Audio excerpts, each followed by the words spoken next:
हरे कृष्ण प्रभु जी, दंडवत प्रणाम। हरे कृष्ण प्रभु जी, दंडवत प्रणाम। हरे कृष्ण प्रभु जी, दंडवत प्रणाम प्रभु जी। हरे कृष्ण हरे कृष्ण हरे कृष्ण प्रभु जी, दंडवत प्रणाम। हरे कृष्ण प्रभु जी, दंडवत हरे कृष्ण प्रभु जी, दंडवत प्रणाम प्रभु जी। हरे कृष्ण दंडवत प्रणाम अंदरिकी दंडवत प्रणाम। हरे कृष्ण प्रभु जी, दंडवत प्रणाम।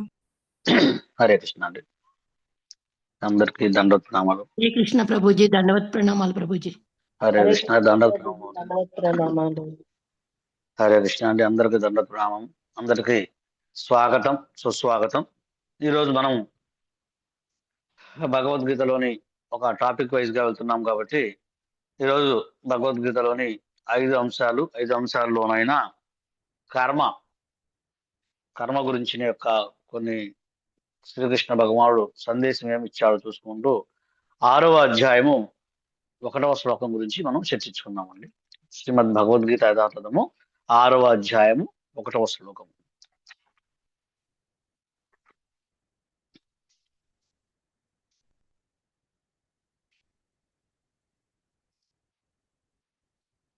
ఎవరైతే చదవాలనుకుంటున్నారో దయచేసి వాళ్ళు వీడియోస్ ఆన్ చేస్తుంది।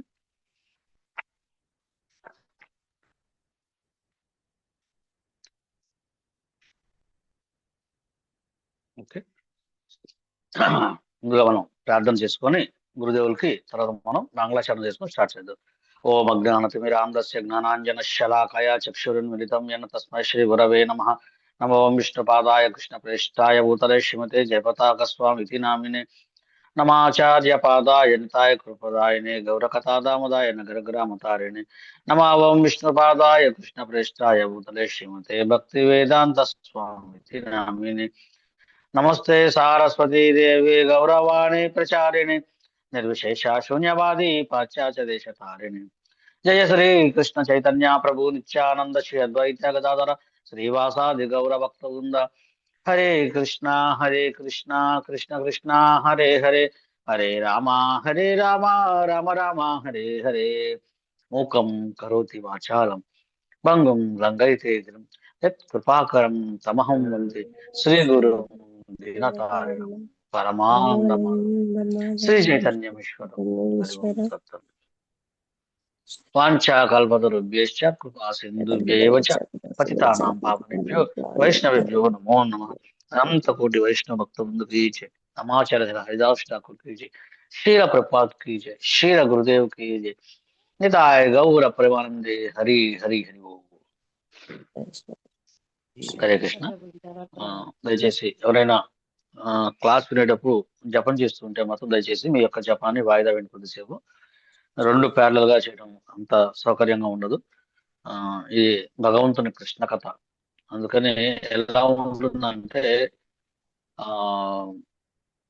ఎవరైనా మందిరంలో క్లాస్ చెప్తున్నప్పుడు ప్రత్యేకంగా లేచి భగవంతునికి ప్రణామం చేసుకోవాల్సిన అవసరం కూడా లేదని చెప్తారన్నమాట। ఎందుకంటే ఏదైతే కృష్ణ కథ జరుగుతుందో అది సాక్షాత్తుగా భగవంతుని స్వరూపమే। అందుకని మనము కృష్ణ కథ ఎవరైనా చర్చిస్తున్నప్పుడు వేరే ప్యారలల్ గా వేరే పని చేయకుండా శ్రద్ధగా శ్రవణం చేయటం అనేది ఒక మంచి వైష్ణవ సదాచారము।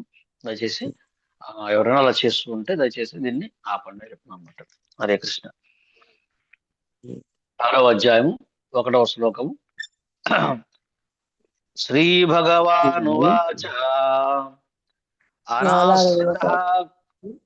నాలాగా వినయామి హరే కృష్ణ ప్రభుజీ, అందరి మ్యూట్ చేయండి ప్రభుజీ దయచేసి।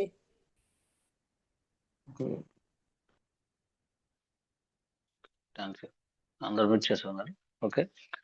అనాశ్రిత కర్మ ఫలం కార్యం కర్మ కరోతి యః స సన్యాసి చ యోగి చ నా నిరగ్నిర్న చాక్రియః। శ్రీ భగవానువాచ అనాశ్రితః కర్మ ఫలం కార్యం కర్మ కరోతి యః స సన్యాసి చ యోగి చ నా నిరగ్నిర్న చాక్రియః। శ్రీ భగవాన్ ఉవాచ శ్రీకృష్ణ భగవానుడు పలికెను, అనాశ్రిత ఆశ్రయింపకుండా కర్మఫలం, కర్మఫలమును, కార్యము, విధి ప్రకారము చేయదగిన కర్మ, కర్మ కర్మ కరోతి చేయవాడు, ఎవడు, అతడు, సన్యాసి, సన్యాసాశ్రమంలోని వారు, చ కూడా, యోగి యోగి, చ కూడా, ని అగ్ని అగ్ని రగిలించని వాడు, న కాలేడు, చ కూడా, అక్రియ విహిత ధర్మములు నిర్వర్తించని వాడు. శ్రీకృష్ణ భగవానుడు పలికింది, తన కర్మఫలమునందు ఆసక్తి లేనివాడు, తన విధులను అనుసరించి కర్మలను చేయువాడే సన్యాసాస్త్రమును నెలకొన్నటువంటి వాడవును. అతడే నిజమైన యోగి. అంతేగాని కేవలము అగ్ని రగిలించని వాడు మరియు ఏ కర్మలను నిర్వర్తించక ఉండేవాడు యోగి కాజాలడు. ఈ శ్లోకాన్ని దయచేసి చదువుతారా? కేసా సుజాత మాతాజీ గారు శ్లోకం చదువుతారా? హరే కృష్ణ ప్రభుజీ. హరే కృష్ణ. శ్రీ భగవానువాచ అనాశ్రిత కర్మఫలం కార్యం కర్మ కరోతి యః స సన్యాసి చ యోగి చ న నిరగ్నిర్న చ క్రియః. శ్రీ భగవానుడు పలికాడు, తన కర్మఫలాల పట్ల ఆసక్తి లేనివాడును, తన విధి ప్రకారము కర్మలు చేసిన వాడును అయిన వ్యక్తి సన్యాసాశ్రమంలో ఉన్నట్టివాడు. అతడే నిజమైన యోగి. కానీ అగ్ని రగిలించని వాడు, ఏ కార్యం చేయని వాడు కాదు. భాష్యం చదవమంటారా ప్రభు? అవును మాతాజీ, ముందు మిగతా శ్లోకాలు ఇద్దరు ముగ్గురు అవకాశం ఇద్దాము. లక్ష్మీ శ్రీనివాస మాతాజీ గారు మీరు చదవగలరా? చదువుతాను ప్రభుజీ. హరే కృష్ణ. దండవత్. హరే కృష్ణ మాతాజీ. భాష్యమా ప్రభు, శ్లోకమా? ఆ శ్లోకం చదవండి మాతాజీ. శ్రీ భగవానువాచ అనాశ్రిత కర్మఫలం కార్యం కర్మ కరోతి యః స సన్యాసీ చ యోగి చ న నిరగ్న చ క్రియః. హరే కృష్ణ. శ్రీ భగవానుడు పలికెను, తన కర్మఫలాల పట్ల ఆసక్తి లేనివాడు, తన విధి ప్రకారము కర్మలు చేసేవాడు అయిన వ్యక్తి సన్యాసాశ్రమంలో ఉన్నట్టివాడు. అతడే నిజమైన యోగి. కానీ అగ్ని రగిలించనివాడు, ఏ కార్యము చేయనివాడు కాడు. హరే కృష్ణ ప్రభుజీ. నెక్స్ట్ ఐఫోన్ జననీ మాతాజీ గారు దయచేసి చదవగలరా? హరే కృష్ణ ప్రభుజీ, ధన్యవాదాలు. శ్రీ భగవానువాచ అనాశ్రిత కర్మ ఫలం కార్యం కర్మ కరోతి యః స సన్యాసి చ యోగి చ న నిరగ్నిర్న చ క్రియః. శ్రీకృష్ణ భగవానుడు పలికెను, తన కర్మఫలములందు ఆసక్తి లేనివాడు, తమ విధులను అనుసరించి కర్మలను చేయువాడే సన్యాసాశ్రమమున నెలకొనినట్టి వాడగును. అతడే నిజమైన యోగి. అంతేగాని కేవలము అగ్నిని రగిలించని వాడు మరియు ఏ కర్మలను నిర్వర్తించక ఉండేవాడు యోగి కాలేడు. హరికృష్ణ ప్రభుజీ, ధన్యవాదాలు. హరే కృష్ణ. లావణ్య మాతాజీ గారు భాష్యాన్ని చదువుతారు మాతాజీ. హరే కృష్ణ ప్రభుజీ. మనసును ఇంద్రియాలను నిర్వహించటానికి అష్టాంగ యోగ పద్ధతి ఒక మార్గమని ఈ అధ్యాయంలో భగవానుడు వివరిస్తారు. అయినా దీనిని ఆచరించటం జనసామాన్యానికి, ముఖ్యంగా కలియుగంలో చాలా కష్టం. ఈ అధ్యాయంలో అష్టాంగ యోగ పద్ధతి ఉపదేశించబడిన కర్మయోగ పద్ధతి అంటే కృష్ణ భక్తి భావనలో పనిచేయటమే ఉత్తమమైనదని భగవంతుడు నొక్కి చెప్పాడు. తన కుటుంబాన్ని, వారి వస్తు సామాగ్రిని పోషించడానికే ఈ ప్రపంచంలో ప్రతి ఒక్కరూ పనిచేస్తాడు. కానీ ఏదో స్వార్థం లేకుండా, అంటే తనకు లేదా తన వారికి భోగం లేకుండా పనిచేయలేడు. కృష్ణ భక్తి భావనలో పనిచేయటమే పూర్ణత్వానికి గుర్తు. కానీ కర్మఫలాలను భోగించే దృష్టితో చేయటం కాదు. కృష్ణ భక్తి భావనలో పనిచేయటమే ప్రతి జీవుని కర్తవ్యము. ఎందుకంటే అందరూ సహజంగా భగవద్దంశలే. దేహ భాగాలు మొత్తం దేహం సంతృప్తి కొరకే పనిచేస్తాయి. దేహాంగాలు స్వీయ సంతృప్తి కొరకు కాకుండా శరీరం మొత్తం సంతృప్తి కొరకే పనిచేస్తాయి. అదే విధంగా పూర్ణుడైన భగవంతుణ్ణి సంతృప్తి కొరకే తప్ప స్వీయ సంతృప్తి కొరకు పనిచేయని జీవుడు పరిపూర్ణ సన్యాసి, పరిపూర్ణ యోగి అవుతాడు. సన్యాసులు తాము అన్ని భౌతిక కార్యాల నుండి ముక్తులమయ్యామని ఒకప్పుడు కృత్రిమంగా తలుస్తారు. అందుకే వారు అగ్నిహోత్ర యజ్ఞాలను చేయటం మానివేస్తారు. కానీ వారి లక్ష్యము నిరాకార బ్రహ్మంతో ఏకం కావటమే కనుక నిజానికి వారు స్వార్థపరులే. అటువంటి కోరిక ఏ భౌతిక కోరిక కన్నా చాలా పెద్దదే అవుతుంది, కానీ స్వార్థరహితమైనది కాదు. అదేవిధంగా అన్ని భౌతిక కలాపాలను ఆపివేసి సగం మూసిన కళ్ళతో యోగ సాధన చేసి యోగి తనకు ఏదో సంతృప్తిని కోరుకుంటాడు. కానీ కృష్ణ భక్తి భావనలో పనిచేసే వ్యక్తి స్వార్థరహితంగా కేవలం పూర్ణుడైన వారి ప్రీత్యర్థమే పనిచేస్తాడు. శ్రీకృష్ణ భక్తి భావనలో ఉండేవాడికి స్వీయ సంతృప్తిని గురించిన కోరిక ఉండదు. కృష్ణ సంతృప్తి అతని విజయ సూచనము. ఆ విధంగా అతని పరిపూర్ణ సన్యాసి లేదా పరిపూర్ణ యోగి. సన్యాసానికి మహోన్నతమైన పరిపూర్ణ చిహ్నమైన శ్రీ చైతన్య మహాప్రభువు ఈ విధంగా ప్రార్థించారు. నా ధనం న జనం న సుందరీం కవితాంబ జగదీశ కామయే మమ జన్మని జన్మనీశ్వరే భవతాద్ భక్తిరహైతుకీ త్వయి.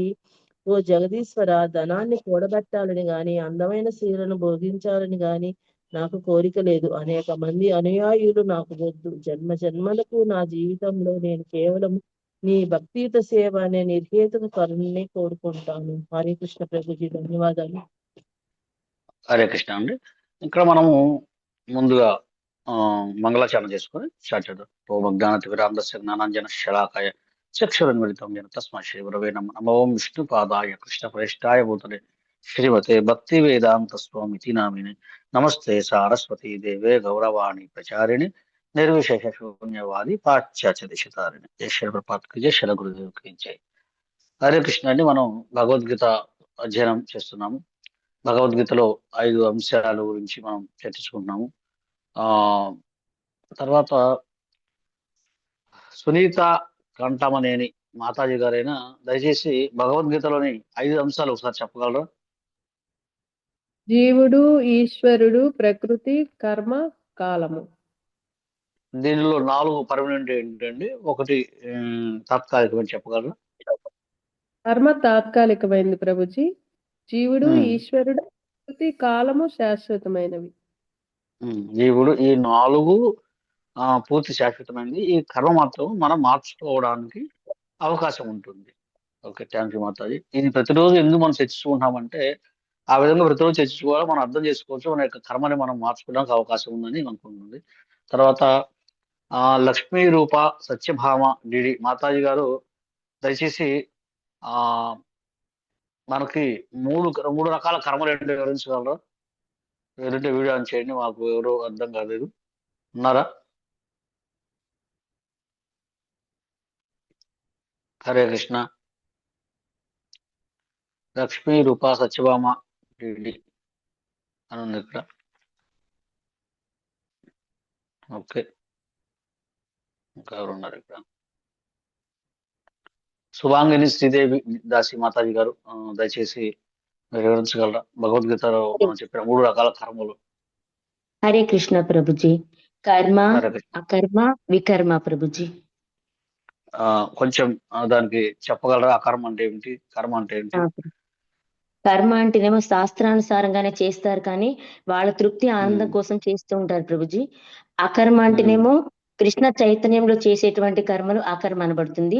వికర్మ అంటే శాస్త్రాలకి విరుద్ధంగా ఏవైతే కర్మలు చేస్తారో అవన్నీ కూడా వికర్మలుగా చెప్పబడతాయి ప్రభుజీ. హరే కృష్ణ. కర్మ చేయడం వల్ల ఏం ఉపయోగం ఉంటుంది మాతాజీ? కర్మ చేయడం ద్వారా వాళ్ళు తిరిగి మళ్ళీ భౌతిక బంధనాల్లో పడుతూ ఉంటారు ప్రభుజీ. వాళ్ళు జన్మ మృత్యు జరా వ్యాధి అనే చక్రంలో తిరిగి మళ్ళీ వస్తుంటారు. హరే కృష్ణ. ఓకే, కర్మ చేయడం వల్ల? ఆకర్మ చేయటం వల్ల వాళ్ళు తిరిగి భౌతిక బంధనాల్లో పెట్టబడరు ప్రభుజీ. వాళ్ళు భగవద్ధామానికి కొన్ని జన్మల తర్వాత అయినా కూడా పొందడానికి అవకాశం ఉంటుంది ప్రభుజీ. వికర్మ చేయటం వల్ల? వికర్మ చేయటం వల్ల వాళ్ళు నరకలోకాలకి వెళ్తారు ప్రభుజీ, అధమ లోకాలకి వెళ్తూ ఉంటారు. వీరికి మానవ జన్మ కూడా రావచ్చు, కానీ ఎటువంటి జన్మలు వస్తాయి కూడా చెప్పలేము ప్రభుజీ. హరే కృష్ణ. అందువల్ల మనకి ఏమి చేసుకోవాలో మనకి భగవద్గీతలో మనకి చాలా యథాతథంగా మనకి ఉంటుంది సందేశం అనేది. ఏం చేయమని చెప్పేసి మనకి ఏం చేయమంటున్నారా అని చెప్పేసి చాలా వివరంగా ఉందన్నమాట. తర్వాత నెక్స్ట్ ఇంకొకటి మాతాజీ గారు లక్ష్మీ శ్రీనివాస్ మాతాజీ గారు, ఇప్పుడు మీరు రోజు వంట చేస్తున్నారు, అది కర్మ అవుతుందా అకర్మ అవుతుందా మాతాజీ? అది ఏ కోవ కింద వస్తుంది? లక్ష్మీ శ్రీనివాస మాతాజీ. కర్మ అవుతుంది ప్రభుజీ. కర్మ అవుతుంది. ఓకే, అది కృష్ణుని పరంగా మాతాజీ చేస్తే అకర్మ అవుతుంది. మీరు రోజు వంట చేస్తున్నారు కాబట్టి అది కృష్ణుడికి అర్పిస్తున్నారు కాబట్టి అది అకర్మ అవుతుంది. కర్మ అవుతుంది. అలాగే ఇంకా ఇక్కడ ఎవరైనా ఉద్యోగం చేసేవాళ్ళు ఎవరు ఉన్నారా మాతాజీ? దయచేసి ఎవరైనా ఉంటే హ్యాండ్ రైజ్ చేయండి. ఉద్యోగాలు, జాబ్స్, వ్యాపారం చేసేవాళ్ళు.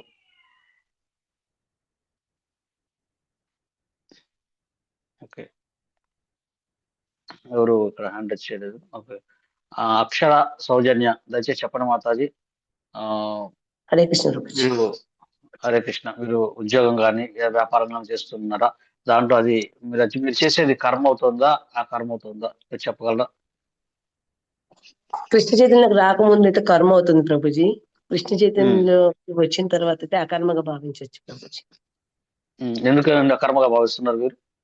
అంటే ఫలితం కోసం కాకుండా ఫలాపేక్ష లేకుండా మనము చేసేది కృష్ణుడి కోసం అని చెప్పి వచ్చిన రిజల్ట్ ని ఎలాగైనా కృష్ణుడికి అర్పిస్తే, అంటే అది దాంట్లో ఎలాంటి రిజల్ట్స్ వచ్చినా అందుకని అది అకర్మ అవుతుంది.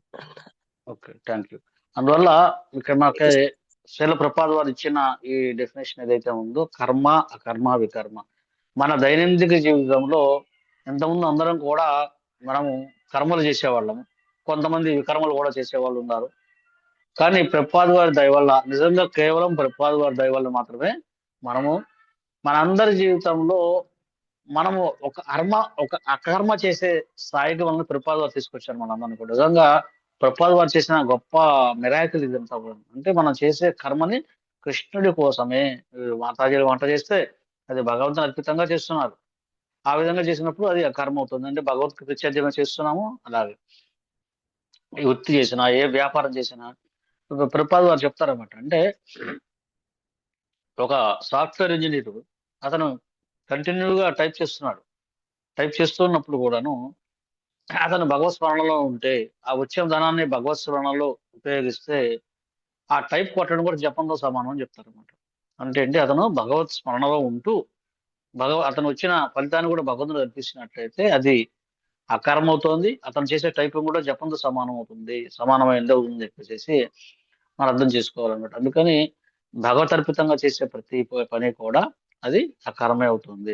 అయితే ఈ శ్లోకంలో కృష్ణుడు ఏం చెప్తున్నాడు? ఒక మెయిన్ పాయింట్ ఏంటంటే ఈ అధ్యాయం అంతా కూడా ధ్యాన యోగం, ధ్యానం ద్వారా. అలాగే యోగము అంటే ఏంటి? భగవంతునితో కూడిక. ఇక్కడ ఏం చెప్తున్నాడు? శ్రీకృష్ణుడు ఒక భ్రాంతిని తొలగిస్తున్నాడు. ఏంటి ఆ భ్రాంతి? పని మానేయటమే మోక్షము అనుకుంటారు. కానీ కృష్ణుడు ఇక్కడ ఏం చెప్పాడు? అనాశ్రిత కర్మఫలం. ఇక్కడ ఏం చెప్పాడు? అనాశ్రిత కర్మఫలం. ఏమంటాడు అనాశ్రిత కర్మఫలం అంటే? ఫలితాన్ని ఆశ్రయించవద్దు, కానీ పనిని ఆశ్రయించు. నువ్వు నీ పనిని ఆపవద్దు. చాలా మంది ఏమనుకుంటారు, భగవద్గీత చదివితే వాళ్ళు సన్యాసుల్లో కలిసిపోతారు అనుకుంటారు. అంటే వాళ్ళు భగవద్గీతని సరైన మూలం నుంచి చదవకపోతే ఇదే సమస్య. భగవద్గీతని సరైన మూలం నుంచి అధ్యయనం చేయకపోతే ఇదే సమస్య.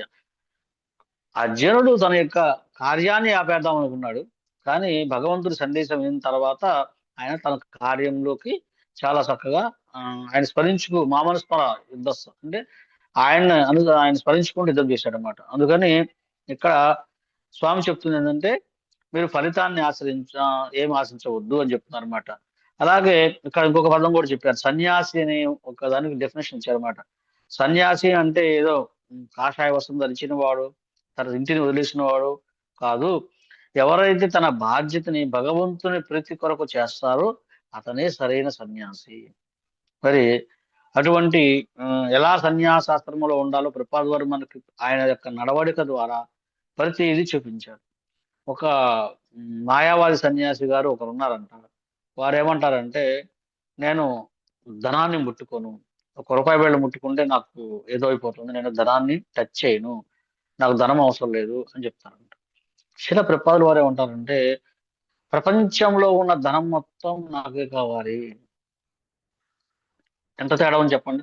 ప్రపంచంలో మరి ఆయన సన్యాసి, ఈయన మరి సన్యాసాశ్రమంలో ఉన్నవారే, కానీ ఎంత వ్యత్యాసం ఉంది. బయటకు చూసే వాళ్ళకి ఎలా కనిపిస్తుంది అంటే, ఇతనికి ఏది ఇంత డబ్బు యావా, వీళ్ళకి ఇప్పుడు చూసినా డబ్బు యావే అంటారనమాట. శిలప్రపాద్ వారు అంటారు ఏమంటారంటే, ఈ ప్రపంచంలో ధనాన్ని అంతా కుప్పకపోయండి, నేను మొత్తం దాన్ని తీసుకుంటాను, దాంతో ఫోటో తీసుకుంటారు, చక్కగా ఫోటో తీసుకుంటారని చెప్తారు అనమాట. ఎందుకని ఆ ధనాన్ని శ్రీకృష్ణ భగవానుని సేవలో ఎలా ఉపయోగించాలో తెలిసిన కళ తెలుసు ఆయనకు. అలాగే వారి యొక్క శిష్యులుగా వారి దగ్గర శిక్షణ తీసుకున్న మనందరికి కూడా ఆయన నేర్పించింది ఏంటంటే మనకున్న నైపుణ్యాన్ని మనము భగవత్ సేవలో ఎలా ఉపయోగించాలి అని చెప్పేసి మనకి తెలియజేస్తున్నారు అనమాట. అందువల్ల కృప చెప్పారు, ఈ ధనాన్ని మొత్తం కూడా నేను ప్రపంచంలో ధనాన్ని అంతా భగవత్ సేవలో ఉపయోగిస్తానని కూడా ఆయన చెప్పారనమాట. మనం భాష్యంలోకి వెళ్ళినట్టయితే ఈ అధ్యాయంలో శ్రీకృష్ణ భగవానుడు మనస్సుని మరియు ఇంద్రియములను నియంత్రించేటప్పుడు అష్టాంగ యోగ పద్ధతి ఒక సాధనం అని వివరించును. ఏమైనాను ముఖ్యంగా ఈ కలియుగంలో దీన్ని ఆచరించుట మానవులకి మిక్కిలి కష్ట సాధ్యము. అష్టాంగ యోగం అనేది ఈ కాలంలో ఎందుకు అసాధ్యం మాతాజీ? జనని మాతాజీ గారు.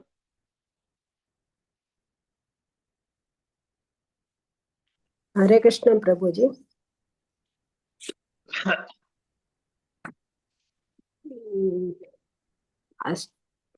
అదే కర్మయోగం లేక కృష్ణ చైతన్యంతో కర్మ చేయటమే ఉత్తమని శ్రీకృష్ణ భగవాన్ చెప్పాడు కదా ప్రభుజీ. అలా చేయకపోవటమే అష్టాంగ యోగములో చేయటం చాలా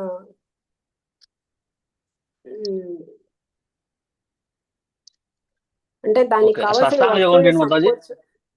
అష్టాంగ యోగం అంటే ఏంటి చెప్పండి ఫస్ట్. ముందు అష్టాంగ యోగం అంటే ఏంటి ఏమన్నా చెప్పగలరా? ఏమన్నా చెప్పండి మాతాజీ. చెప్పండి.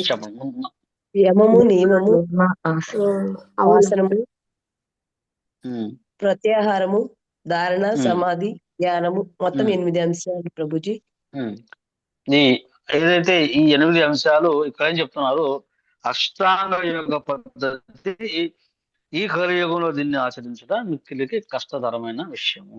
మనము చేయలేము, ఎందుకంటే మనకి ప్రాపర్ ఇన్ఫర్మేషన్ కానీ ప్రాపర్ గైడెన్స్ కానీ అటువంటి వాతావరణం కానీ మనకి కలియుగంలో లేనే లేదు. అందువల్ల 5000 సంవత్సరాల క్రితమే అర్జునుడు దాన్ని తోసిపుచ్చాడు, నేను చేయలేను, నా వల్ల కాదని చెప్పేసి. మరి ఈ కాలంలో సాధ్యం కాదు. కాబట్టి ఈ అధ్యాయంలో అష్టాంగ యోగంలో ప్రతిపాదించిన కర్మయోగం కంటే కూడా కృష్ణ చైతన్యం చేయటమే చాలా ఉత్తమము అని, ఇది ఏ యుగంలోనైనా పనికొస్తుంది. అందువల్ల కృష్ణ చైతన్యంలో ఉండి కర్మ చేయటమే చాలా చాలా మేలైన విషయము, ఇంకొకటి చాలా సులభమైన విషయం అని ప్రతిపాదకులు మనకి చెప్తున్నారు అనమాట. మరి ఖచ్చితంగా ఇందా మనం చెప్పుకున్నాం, ప్రతి ఒక్కరు కూడా ఈ పోషణ కోసము రకరకాలైన సమకూర్చుకోవడానికి రకరకాల కార్యాలు చేస్తుంటారు. అందువల్ల ఇక్కడ ఏం చెప్పారంటే తమ కొరకు కాకుండా తమ వారి కొరకు స్వార్థం లేకుండా కర్మ చేయటం లేదు, కర్మఫలం ఆశింపు కృష్ణ చైతన్యంలో పనిచేయటమే పరిపూర్ణ చిహ్నము. ఇక్కడ మనం చూసుకున్నట్లయితే ఉదాహరణ ఏంటంటే, ఒక బ్రాహ్మణుడు ఒకసారి, నేను ఇంతకుముందు చెప్పాను స్టోరీ, అయినా మనం ఇక్కడ సందర్భానుసారం ఇంకోసారి చెప్పుకుంటాం. భాగవతం కానీ భగవద్గీత చెప్పుకునేటప్పుడు అంటే చెప్పే విషయాలు 10 సార్లు చెప్తుంటాం. ఒక్కొక్క విషయాన్ని అక్కడున్న దానికి అనుగుణంగా మనం చెప్పుకోవడానికి ప్రయత్నం చేస్తుంటాం. ఆయన ఒక బ్రాహ్మణుడు ఆయన అడవికి వెళ్ళి తను కొన్ని కర్రలు తీసుకుని రావడానికి వెళ్తాడు. వెళ్ళినప్పుడు ఆ యొక్క చేస్తూ చెట్టు దగ్గర ఆయన కర్రలు అవి తీసుకుంటుంటే ఫలాలు కోసుకుందాం వెళ్ళినప్పుడు ఒక పక్షి తన మీద రెట్ట వేస్తుంది. రెట్ట వేసినప్పుడు వెంటనే ఆ పక్షి వైపు తీక్షణంగా చూస్తాడు అన్నమాట. చూడగానే ఆ పక్షి భస్మం అయిపోతుంది. అతను తన యొక్క అష్టాంగ యోగం అంటే తను ఏదైతే అష్టసిద్ధులు పొందాడో ఆ సిద్ధుల్ని చూసి ఆయన చాలా గర్వంతో ఉన్నాడు, ఆ ముని, ఆ బ్రాహ్మణ ముని. మరి అనుకుంటాడు, నేను చదువుకుంటే ఏదైనా చేయగలను చెప్పేసి. మరి అలాగా వెళ్ళిన తర్వాత అడవిలోకి నుంచి అతను జనసమర్థన ప్రాంతంలోకి వెళ్ళి భిక్ష కోసం వెళ్ళినప్పుడు ఒక మాతాజీ భిక్ష వేయటం కొద్దిగా తన గృహస్థ ధర్మాల్లో ఉండి లేట్ అవుతుంది అనమాట. లేట్ అయినప్పుడు వెంటనే ఆయన చాలా కోపం వచ్చి ఆమె సీరియస్ గా చూస్తాడు. చూస్తే ఆమె అంటుంది, నేనేమైనా నువ్వు చూపులు చూస్తే నేనేమైనా భస్మం అయిపోవడానికి నేనేమైనా అమాయకమైన పక్షిని అనుకున్నావా ఏంటి అని అందనమాట. ఆశ్చర్యపోతాడు, ఏమిటి, నేను ఎక్కడో అడవిలో జరిగిన విషయం మీకు ఎలా తెలిసింది? ఆమె వెంటనే, అమ్మ మీరు ఎలా చెప్పగలిగారు, మీరు ఎవరు ఏంటంటే, మీకు ఈ విద్య ఎలా వచ్చింది అసలు? నేను ఈ విద్య నిర్వర్తించుకోవడానికి అష్టాంగ యోగం ఎన్నో చేశాను నేను, మరి ఈ విద్య మీకు ఎలా తెలిసిందంటే, మీకు దీనికి కావాలి సమాధానం కావాలంటే ధర్మవ్యాధుడని ఉన్నాడు, ఆయన దగ్గరికి కలవండి అని చెప్పారు అనమాట. ఆయన నగరంలో వెళ్ళిన తర్వాత ధర్మవ్యాధుడని ఆయన ఏం పేరు కనుక్కొని వెళ్తారు, ఏం చేస్తున్నాడు, మాంసం దుకాణం నిర్వర్తిస్తున్నాడు. మాంసాన్ని తను కట్ చేస్తూ ఉన్నాడు అనమాట. తర్వాత ఆయన మాంసం దుకాణం అయిన తర్వాత ఆయన ప్రణామం చేసి, ఇతను ఫస్ట్ చిరాకు పడ్డాడు, ఏంటి మాంసం దుకాణం ఏంటి, ధర్మం చెప్పడం ఏంటి అని చెప్పేసి. తర్వాత మళ్ళీ ఆవిడ చెప్పింది లేదు కాబట్టి వెళ్ళి ఆయన అడిగిన తర్వాత, మరి నేను ఒక అష్టాంగ యోగం పాటించాను, నాకన్నా నీకు ఈ సిద్ధులు ఎలా వచ్చాయి, ఇంత గొప్ప నీకు చైతన్యం ఎలా వచ్చింది అని చెప్పినప్పుడు అని చెప్పారన్నమాట, నేను నా యొక్క కర్మఫలం అనేది, ఈ యొక్క మాంసం దుకాణం అనేది నా తండ్రి యొక్క వారసత్వంగా నాకు వచ్చింది, నాకు లభించిన ఈ ఫలితం ఇది, అందువల్ల ఈ ఫలితాన్ని నేను నా కోసం చేయట్లేదు, నా కుటుంబం కోసం చేస్తూ దీనికి వచ్చిన ప్రతి పైసాను కూడా నేను భగవంతునికి అర్పిస్తున్నాను, భగవంతుని సేవకే పడుతున్నాను, వైష్ణవ సేవకే పడుతున్నాను. అలాగని మనం మాంసం దుకాణాలు కొట్టమని కాదు, ఇది గతంలో పురాణంలో చెప్పిన ఒక అప్పటి కాలం నుండి అనుసరించి చెప్పిన అనమాట. ఇప్పుడు అది మనం చేయరాదు. అందువల్ల ఈ అప్పుడు ఆయన అర్థం చేసుకున్నాడు ఆ యోగి, ఎవరైతే మా బ్రాహ్మణులు, అంటే సన్యాసం తీసుకోవడం అంటే ఏంటంటే ఏదో అష్టాంగ యోగం చేయటం, సన్యాసం కట్టుకోవడం కాదు, మన ఆచరణలో భాగంగా దాన్ని చూపించటము. ఆ యొక్క ఎవరైతే ఆ ధర్మవ్యాధుడు ఉన్నాడో చక్కగా తను చేసిన పనిని, వివిధ కర్మల్ని భగవత్ అర్పితం చేస్తున్నాడు అన్నమాట. అందుకని అది అకర్మ అవుతుంది. అతనికి అంత యొక్క అతను సంపూర్ణ కృష్ణ చైతన్యం ఉన్న వ్యక్తిగా మనం భావించవచ్చు అనమాట. అందుకని ఎక్కడ చెప్తారు, మళ్ళీ నెక్స్ట్ భాషలో చూసుకుంటే, భగవంతుని అంశాలు ఇవ్వడం చేత కృష్ణ చైతన్యంలో కర్మను ఆచరించడం జీవులందరి కర్తవ్యము. దేహంలోని అంగములన్నీ దేహ సంతృప్తికి కానీ స్వీయ సంతృప్తికి వర్తించవు. అదే విధంగా స్వీయ సంతృప్తి కొరకు కాకుండా పూర్ణుడైన భగవంతుని తృప్తి కొరకు కర్మను ఆచరించే విచ్చువుడే నిజమైన పరిపూర్ణ సన్యాసి లేక పరిపూర్ణమైన యోగి అనబడతారని చెప్తూ తరువాత ఏం చెప్తున్నారు, కొంతమంది సన్యాసులు కృత్రిమంగా మేము చాలా ముక్తులు అయిపోయాము అని చెప్పేసి వాళ్ళు అగ్నిహోత్రం లాంటి రకరకాల యజ్ఞాలన్నీ కూడా వాళ్ళు త్యజిస్తారు. అంటే వాళ్ళ యొక్క లక్ష్యం ఏంటంటే మేము ముక్తి చెందేశాము, మేము నిరాకార బ్రహ్మంలో లీనమైపోతామని చెప్తారంటే, కానీ వాళ్ళు స్వార్థపరులు అవుతారు. ఇతర భౌతిక వాంఛల కంటే కూడా ఉత్తమమైన స్వార్థము మాత్రం స్వార్థరహితం కాదు. అదేవిధంగా భౌతిక కర్మాల నుండి విడివడిన సగమూర్చిన కన్నులతో యోగాన్ని అభ్యసించి యోగి కూడా స్వీయ లాభాన్ని పొందును. మనం ఇంతకుముందు చెప్పుకున్నాము స్టోరీ, ఏదైతే ఒక వ్యక్తి కళ్ళు మూసుకొని ధ్యానం చేస్తూ తపస్సు ఆచరిస్తున్నాడు, ఒక వ్యక్తి ఆ యొక్క చెట్టు కింద కూర్చొని భగవత్ నామకరణ చేస్తూ చాలా ఆనందాన్ని వర్తిస్తున్నాడు. నారదుల వారు వెళ్తున్నప్పుడు ఆయన అడిగారు, ఆయన స్వామి నేను నాకు ఇంకా ఎప్పుడు జన్మ వచ్చి చక్రం నుంచి విడుదలవుతాను అని చెప్పేసి ఇద్దరు అడిగారు అన్నమాట. నేను వైకుంఠం వెళ్తున్నాను, స్వామి కనుక్కోని చెప్తానని చెప్పాడు. వచ్చిన తర్వాత చూస్తే ఈయనకి చెప్పారు 10 జన్మలు పడుతుంది అని చెప్పారు. ఎవరు, తను ధ్యానం చేసుకున్నట్టుగా యోగం చేస్తున్న వ్యక్తికి. ఆయన చాలా కోపం వచ్చింది, నేను ఇంత కష్టపడి అష్టాంగ యోగం, కఠినమైన యోగం చేస్తుంటే నాకు 10 జన్మలు పట్టిద్దా, నేను ఎంత తపస్సు చేస్తున్నాను అని వాదన దిగాడు అంట నారదునితో. మరి ఈయన అన్నాడు, నేను ఇంకా స్వామి అన్నాడు కదా, మీ చెట్టు మీద ఎన్ని ఆకులు ఉన్నాయో అన్ని ఆకులు అన్ని జన్మలు పట్టిద్దని చెప్పాడు. ఓ నిజంగానా, ఓన్లే భగవంతుడు నా దృష్టిలో నన్ను కనీసం నా వైపు చూశాడు స్వామి, అప్పటికైనా నేను ముక్తిని పొందుతానని చెప్పి నేను భగవంతుని దగ్గర చేస్తానని చెప్పేసి ఆయన ఆనందంగా నిశ్చయం చేస్తున్నాడు. మరి పైకి చూసినప్పుడు ఏమనిపించిందంటే, అమ్మో భక్తులకి ఇన్ని జన్మలా అనిపించింది. కానీ అతను ఏంటంటే కర్మఫలం మీద ఆశించాడు, నేను ఏదో ఒక లాభం ఆశించాడు. అందుకనే ప్రహ్లాద్ మహారాజు తన తండ్రిని సంహరించిన తర్వాత నరసింహస్వామి నీకేం వరం కావాలో కోరుకో అంటాడు. అప్పుడు అని చెప్తాడు, స్వామి నేను ఇక్కడ ఏమి భగవంతునితో వ్యాపారం చేయట్లేదు, నాకు ఇది ఇస్తే అది ఇస్తాను, కొబ్బరికాయ కూడా తదిస్తాను, అట్లా కాదు. అందువల్ల మనము అర్థం చేసుకోవాలి, మనం చేసే కర్మలు భగవంతుడితో వ్యాపారం చేయకూడదు అనమాట. అయ్యా నాకు అది వస్తే ఇది వస్తుందని చెప్పేసి అలా కాకుండా మనం చేసే ప్రతి కర్మని భగవదర్పితంగా చేసి దాని వచ్చే ఫలితాన్ని మనం స్వీకరిస్తే చాలు అని చెప్పేసి, కానీ ఈ విధంగా పంచాగ్ని అంటే యజ్ఞాలు ఆపేయటం కానీ, లేదా నిరాకార బ్రహ్మను కలవటం కానీ, ఈ విధంగా అది సరైన వైఖరి కాదు, అది సన్యాసం అనిపించుకోదని కూడా చెప్తున్నారు. ఇక్కడ కర్మఫలం గురించి చెప్తున్నారు, సన్యాసం గురించి కూడా ఇక్కడ స్వామి 2 విషయాలు మనకు కృపాల వారు మనకు చెప్తున్నారు అనమాట. తర్వాత మరి ఎలా ఉండాలి, ఒక పరిపూర్ణమైన యోగి అంటే ఎలా ఉండాలి, పరిపూర్ణమైన సన్యాసి ఎలా ఉండాలి అని మనకి ఒక ఉదాహరణ ఇక్కడ ప్రభుపాదులు వారు చెప్పారు. ఏంటి, ఆ నదనం నజనం న సుందరి నా కవితాం వా జగదీశ కామయే మమ జన్మని జన్మనీశ్వరే భవతాద్ భక్తి అహైతుకి త్వయి. స్వామి, నాకు ధనం కూడబెట్టాలని కోరిక లేదు. మన భక్తులు ఎవరు కూడా ధనాన్ని విపరీతంగా కూడబెట్టాలనుడు. మీరు నిజంగా చెప్పాలంటే భక్తులు ప్రభుపాదులు వారి యొక్క ఆశ్రయంలోకి ఎప్పుడు వస్తారో నేను చాలా మందిని గమనించానండి. ఎంతమంది కోటీశ్వరులు, ఎంతమంది ఉద్యోగస్తులు, వ్యాపారస్తులు బాగా ఉన్నారో వాళ్ళందరూ కూడా వాళ్ళ మీద ఈ చేతులకి మెడలకి ఉన్న బంగారం వెళ్ళిపోతుంది. వాళ్ళకున్న ఒకే ఒక ఆభరణము తులసిమాల. ఇదే మనకున్న ప్రియమైన ఆభరణం. మన ప్రియమైన ఆభరణం ఇదే.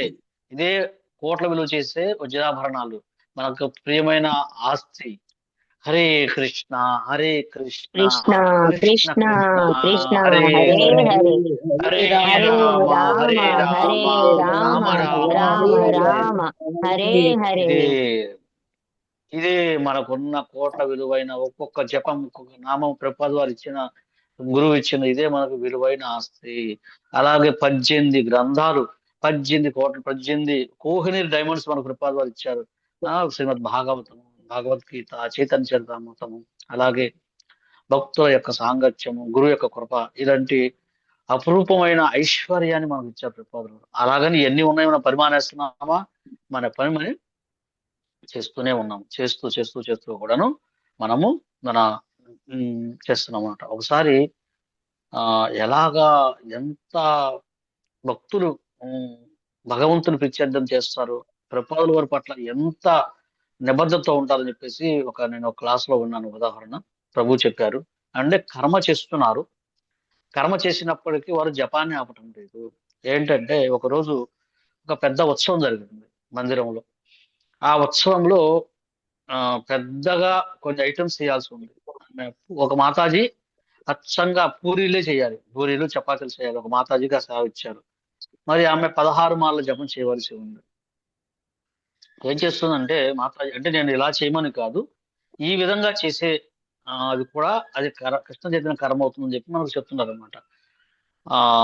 ఆ మాతాజీ చాలా విపరీతమైన పని ఒత్తిడి ఎక్కువగా ఉంది. చపాతీలు చేస్తూనే ఉంది.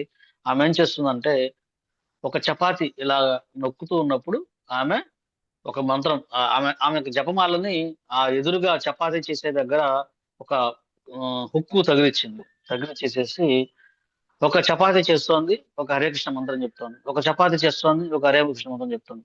కంటిన్యూగా ఆమె జపం చేస్తూనే ఉంది, చపాతీ చేస్తూ పూరి సప్లై చేస్తూనే ఉంది. ఒక్క నిమిషం కూడా ఖాళీ లేదు.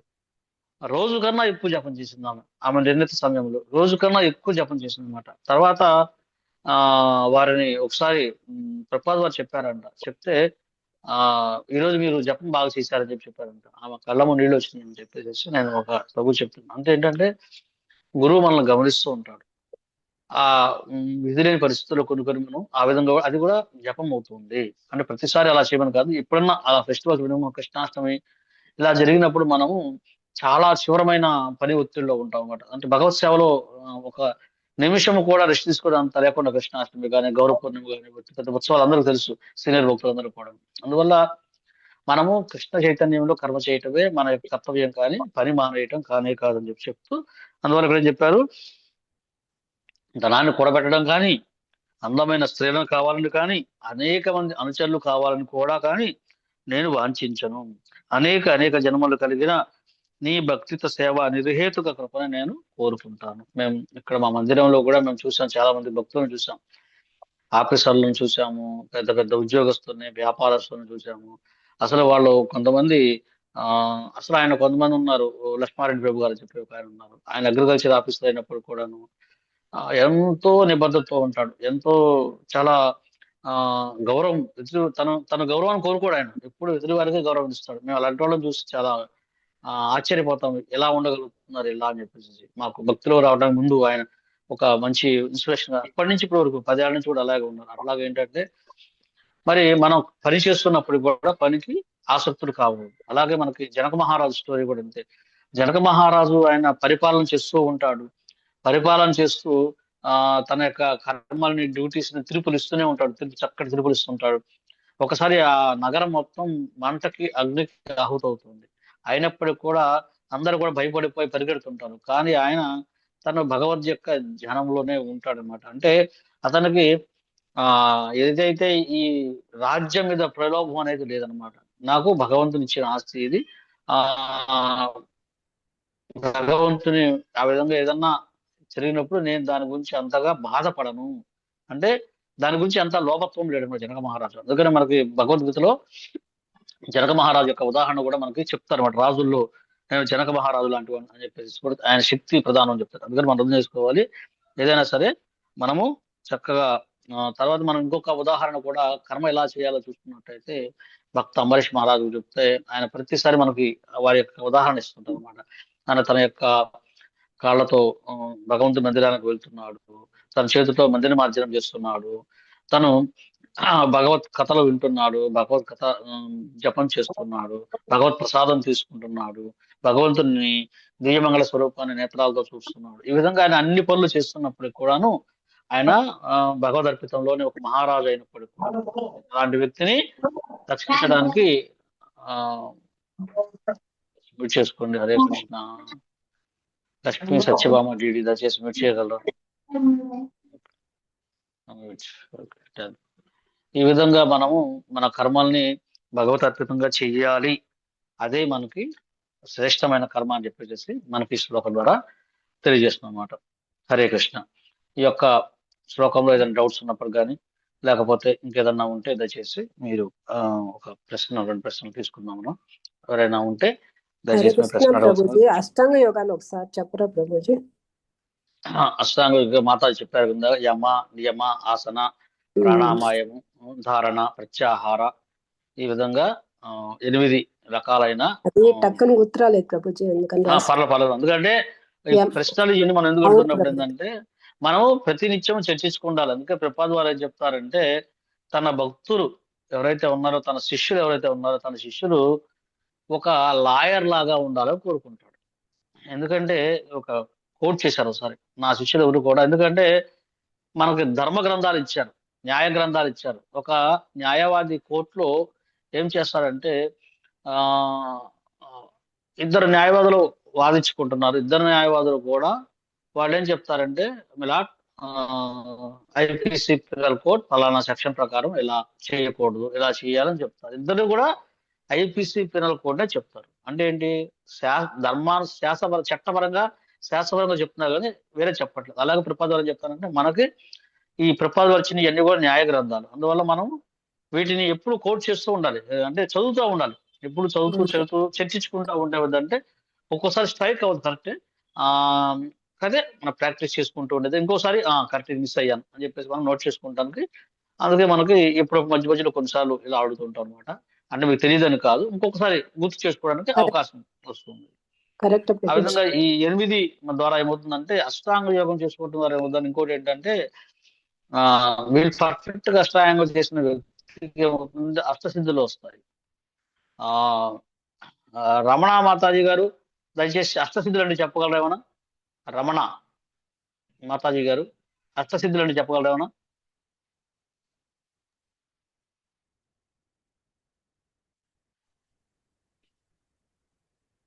ప్రభుజీ నేను చెప్పమంటారా? చెప్తాను ప్రభు. ఒక నిమిషం మా మాతాజీ చెప్తారేమో చూసి. రమణ మాతాజీ గారు మీకు వినబడుతుందా? వీడియో ఆన్ చేసి ఉన్నారు, పేరు రమణ, అంటే ఫోన్ మీద రమణ అని ఉంది. మ్యూట్ చేయండి మాతాజీ, అన్మ్యూట్ చేయండి. చెప్పండి మాతాజీ. తెలీదు ప్రభుజీ. తెలీదు. ఓకే, ఇందాక చెప్తాన్నారు, ఎవరండి చెప్తారండి? శుభాంగి ప్రభుజీ. మాతాజీ చెప్పండి. మాతాజీ అష్టసిద్ధులు చెప్పండి ఒకసారి. అనిమా సిద్ధి ప్రభుజీ, లగ్మా సిద్ధి, మహిమా సిద్ధి, గరిమా సిద్ధి, ఈశిత్వ సిద్ధి, వసిద్ధ సిద్ధి, ప్రాకామ్య సిద్ధి, భుక్తి సిద్ధి. ఈ అష్టసిద్ధులు అష్టాంగ యోగం ఏదైతే చెప్తాను మాతాజీ. ఓకే, అంటే ఈ 8 రకాలైన సిద్ధులు ఏంటి, అవసరమైతే అతను చాలా సూక్ష్మంగా మారిపోగలడు, చాలా పెద్దగా మారిపోగలడు. అతను అక్కడి నుండే ఏ కర్మ అయినా చేయగలడు. ఎక్కడి నుంచి అతను ఒక ఉత్పాతాలు సృష్టించగలడు. అవతల వ్యక్తిని అతను వశీకరణ చేసుకోవచ్చు, ఒక ప్రతిసృష్టి చేయగలడు. అలాగా ఎన్నో రకరకాల సిద్ధులు ఉన్నప్పటికీ కూడాను అదన్నీ కూడా భౌతికమైన సిద్ధులే. ఏదైతే మన శరీరంతో పాటు అవి కూడా పోతాయి అని చెప్పేసి, అందుకని మనం ఏం చేయాలంటే అత్యంత రసింపు లేని ఏదైతే ఉందో మనం కృష్ణ చైతన్యం చేసినట్లయితే, ఈ భగవన్నామస్మరణ చేస్తూ మన ఫలాలని భగవత్ అర్పించినట్లయితే వీటికన్నా పై స్థాయిలో ఉంటుంది ఆ కర్మ అని చెప్పేసి మనకు చెప్తాం. కానీ ఈ అష్టాంగ యోగం అనేది ఈ కాలంలో సాధ్యం కాదని కూడా మనకి చెప్తున్నారు అనమాట. హరే కృష్ణ. ఇంకా ఏదైనా ప్రశ్నలు ఉన్నాయా? హరే కృష్ణ ప్రభుజీ, యోగులందరికీ అష్టసిద్ధులు రావాలని ఏమీ లేదు కదా ప్రభుజీ. కొంతమంది యోగులు కొన్ని సిద్ధులు ప్రాప్తిస్తాయి, అంతే కదండి? అంతే. అష్టాంగ సిద్ధి కూడా అంత ఈజీ కాదు మాతాజీ. చాలా ఏంటంటే వాళ్ళు తమ శరీరాన్ని హింసించుకుంటారు అన్నమాట. ఏంటి, ఎండలో ఉండి మండే ఎండాకాలము చుట్టూ మంట పెట్టి దాంట్లో కూర్చొని అనేది అంత సాధారణమైన విషయం కాదు. చలికాలము నీళ్ళలో, అందువల్ల అది ఎంతో కఠినమైన తపస్సు చేసిన వాళ్ళకే సాధ్యమైంది. ఏదో ఇప్పుడు చేసే బిత్తరు ఇవన్నీ చేసేదానికి తక్కువ కొద్ది చేసిన వాళ్ళకి ఏదో కళ్ళు మూసుకొని చేస్తే సాధ్యమే ఈ కాలంలో అసలు సాధ్యం కాదు. ఎందుకంటే అది ఆ విధంగా వాళ్ళు చేయాలన్నా ఎంతో తపస్సు చేయాలండి, దానికి ఎంతో నిష్ఠ కావాలి, అంతో గురుకృప లేకపోతే వాళ్ళకు కూడా కావండి. అలా ఉండే అలా దాంట్లో గొప్ప వ్యక్తులు చాలా మంది ఉన్నారు దాంట్లో. అలా చేసి కూడా దాన్ని చేసిన వాళ్ళు ఉన్నారు. కాకపోతే ఏంటంటే ప్రపాదాలు దాన్ని ఎక్కువగా ఏం చేస్తారంటే దాన్ని దుర్వినియోగం చేస్తారని చెప్తున్నారు అనమాట. ఇప్పుడు ఏదైతే కొంచెం శక్తి రంగాలు చూడండి, బాబాలు అయిపోవటము, అలాగైపోవటం, దాన్ని ధనం సంపాదించుకోవటము, లేకపోతే ఒక వ్యక్తిని లొంగ తీసుకోవడం కోసము అలా చేస్తుంటారు. కాబట్టి అది అంత మంచిది కాదు. అందులో ఈ కాలంలో అష్టసిద్ధులు వచ్చిందంటే అంత సర్వనాశనం అయిపోతుంది అనమాట. ఎవరికైనా వచ్చిందంటే అస్తవ్యస్తం చేస్తారన్నమాట. అస్తవ్యస్తం చేసి కిడ్నాప్ చెప్పాల్సిన అవసరం లేదు. ఎందుకంటే మనిషి యొక్క ఆలోచనలే చాలా దుర్మార్గమైనవి. అందువల్ల ఈ కాలంలో అసలు ఎన్ని సాధ్యం కాదు. మనకు అంత మెమరీ లేదు, అంత చైతన్యం లేదు, అటువంటి వాతావరణం కూడా లేదు మనకి. ఎందుకంటే ఒకసారి తక్కువ ఇప్పుడు నేను చూస్తున్నాం, క్లాస్ చెప్తుంటే వెనక నుంచి కూరగాయలని అయ్యని అరుస్తూ ఉన్నాను. మన కళ్ళు మూసుకొని చేసుకుని అంత కెపాసిటీ లేదనమాట. హరే కృష్ణ ప్రభుజీ. అయితే ప్రభుజీ ఇప్పుడు ఈ కలియుగంలో అది అసాధ్యం అని అనుకోవచ్చు ప్రభుజీ. మరి గత కృత త్రేత ద్వాపర యుగాల్లో ఇప్పుడు అష్టసిద్ధులు గడించి కూడా వాళ్ళు వాటిని సద్వినియోగపరిచిన వాళ్ళు లేరంటారా? ఉంటారు. నేను చెప్తుంది సద్వినియోగపరిచే వాళ్ళు ఎందుకు ఉండరు, ఉంటారు. భగవత్ సేవలో ఇప్పుడు మనకి హనుమంతులు వారు ఉన్నారండి. ఆయన అష్టసిద్ధి నవనిధికే దాత అస్వర దిన్హ జానకి మాత. ఆయన రామభక్తులు వారు. తన యొక్క ఈ అన్ని వచ్చిన దాన్ని ఏం చేశారు, ఆయన అష్టసిద్ధుల్లో చిన్న సూక్ష్మంగా మారిపోవటం. ఆయన లంకా నగరానికి వెళ్ళినప్పుడు, ఆ లంకిని దగ్గర ఉన్నప్పుడు ఆయన సూక్ష్మంగా మారిపోయి లోపలికి వెళ్ళాలని ప్రయత్నం చేశాడు. మరి అవసరం అయితే ఆ లంకిని చంపడానికి చాలా ఉన్నతంగా, చాలా భీకరంగా ఎరిగిపోయి దాన్ని సంహరించాడు. మరి ఆ చాలా భీకరంగా పెరిగే తన యొక్క సిద్ధిని ఏం చేశాడు ఆయన, రాముల వారు ముచ్చబడిపోతే, ఆ లక్ష్మణ ముచ్చబడిపోతే ఆయన ఏం చేశాడు, ఆ యొక్క సంజీవిని పర్వతాన్ని తీసుకురావడానికి దాన్ని తీసుకుని వచ్చి ఆయన ఉపయోగించాడు. అట్లా ఏంటంటే మహాభక్తుల యొక్క చరిత్రలు ఎన్నో ఉన్నాయి ఈ అష్టసిద్ధులని వచ్చినప్పటికీ. అలాగే మరి మిందా చెప్పుకున్నాం, మన అంబరీష్ మహారాజు ఆయన అన్ని రకాల సిద్ధులు పొందిన వ్యక్తి అయినప్పటికీ దాన్ని ఆయన ఉపయోగించలేదు.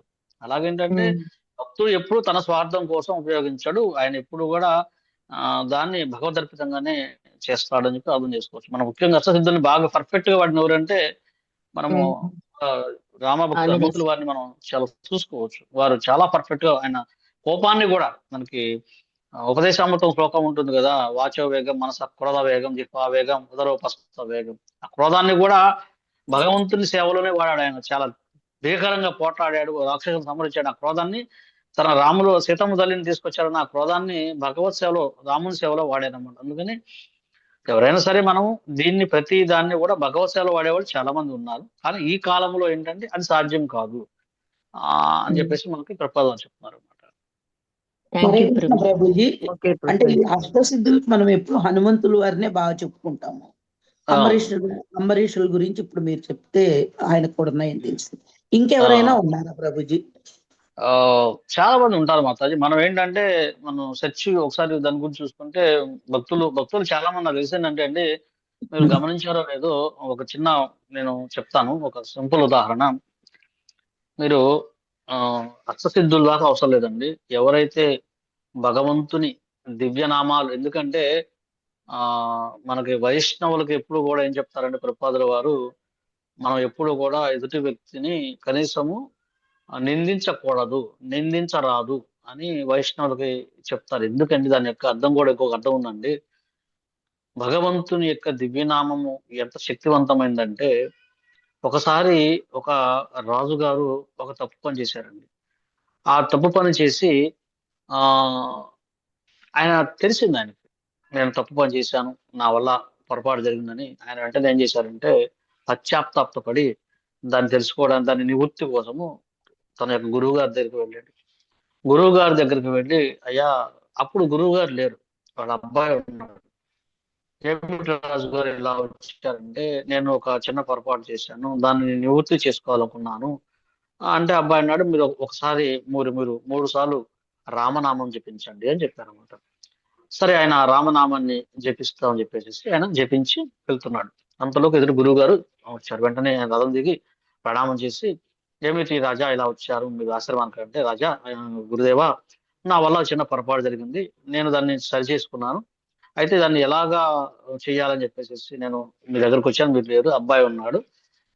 అబ్బాయి అన్నాడు, 3 సార్లు రామనామం చెప్పండి అని చెప్పేసి చెప్పారు. నేను అలా చెప్పాను స్వామి అని జరిగిందంతా చెప్తే గురువుగారు చాలా కోపడ్డాడు. వెంటనే మా అబ్బాయికి మీరు ఉరిశిక్ష వేయండి అని చెప్పాడు.